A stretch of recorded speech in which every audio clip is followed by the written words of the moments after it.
J'en pense que du bien sur ce qui a été dit.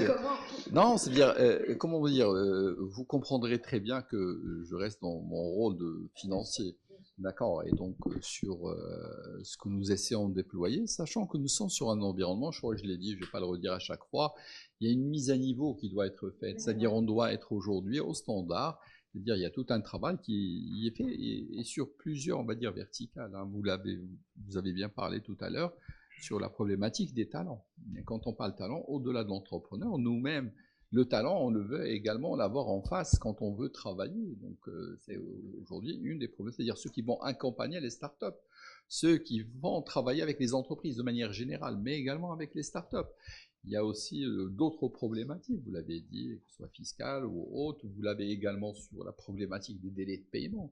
Une start-up, vous ne la payez pas, elle crève. Donc, tu l'as dit tout à l'heure, au bout de 13 mois. Donc là, ça, on essaie de le prendre en charge à travers des finances quand c'est possible de le faire. Et donc, non, je dis qu'il y a beaucoup d'axes sur lesquels travailler sur une vision d'ensemble.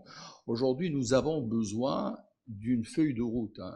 La Temilcom n'est qu'une société de financement, parce que certains nous voient avec beaucoup de chapeaux, alors que nous sommes qu'une société de financement. Pour qu'on soit d'accord, on est là pour déployer des solutions de financement, de travailler, mais n'attendez pas d'avoir des solutions sur des problématiques de change fiscal ou autres. Ça ne fait pas partie, on va dire, de nos interventions.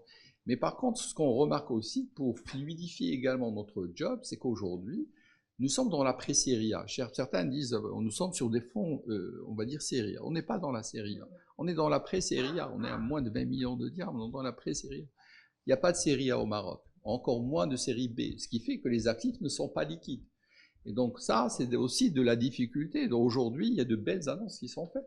Quand je vois qu'il y a le fonds Mohamed VI qui est là maintenant, c'est-à-dire il y a de nouvelles solutions qui vont pouvoir de permettre le développement encore du financement de l'écosystème. Mais de manière générale, c'est que nous devons tous travailler déjà sur, on va dire, l'écosystème, quand je dis on doit tous travailler. Aujourd'hui, nous-mêmes, hein, sur ce que nous voulons faire, parce qu'on va continuer toujours à soutenir, à financer les startups sur de nouveaux outils, etc., puisque les contrats sont arrivés à terme. Donc on est en train, Inch'Allah, de sortir très bientôt sur de nouvelles solutions de financement. On continue toujours à financer les startups, mais on inscrit dans notre stratégie, je parle d'un grand S de stratégie, mais un grand S de synergie.